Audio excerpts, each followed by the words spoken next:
প্রতি বছরের মতো বাবা এবছরেও কামাখ্যা যাচ্ছে, আর সেটা আজই। এই যে আজ যাচ্ছে, প্রায় 1 সপ্তাহ পর বাড়ি ফিরবে। মনোজদা বাবাকে স্টেশনে দিতে যাচ্ছে, ব্যাগটা শুধু একটু তুলে দিয়েই চলে আসবে।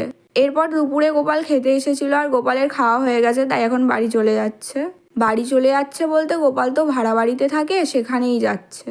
গোপালের হাঁটুতে না একটা লিকুইড মতো জমেছিল। ডক্টর দেখানোর পর ডক্টর সেটা বের করে দিয়েছে, কিন্তু এখনও গোপাল একটু খুঁড়িয়ে খুঁড়িয়ে হাঁটে। আজ আবার একটু রথের মেলায় যাব, তাই লাঞ্চটা তাড়াতাড়ি করে নিলাম। আর লাঞ্চ করে একটু রেস্ট নিয়ে এখন আমরা বেরিয়ে পড়েছি মেলার উদ্দেশ্যে। আজ যেহেতু ছুটির দিন, তাই আমার সাথে আমাদের কারখানার ছেলেরাও মেলা দেখতে এসেছে। কিন্তু আমার ভাগ্য তো বাঁধিয়ে রাখার মতো। মেলায় এসে জানতে পারলাম আজ মেলা খুলবে না। যতটা আশা নিয়ে আমরা সবাই মেলা দেখতে এসেছিলাম, ততটাই হতাশ হয়ে আমরা এখন বাড়ি ফিরে যাচ্ছি। মেলা থেকে বেরোনোর পথে মেলার একটা দোকান দেখলাম খোলা রয়েছে, কিন্তু সেই দোকানে খাজা, গজা, চিপস এইসবই বিক্রি হচ্ছে। তাই আর কিছু না পেয়ে এই দোকানটা থেকে কিছু চিপসের প্যাকেটই কিনে নিয়েছি।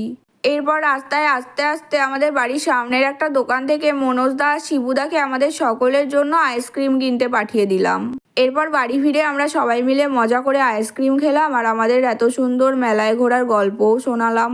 তো এই মিনি ভ্লগটা আমি এখানেই শেষ করছি। দেখা হচ্ছে পরের ভ্লগে। Bye bye.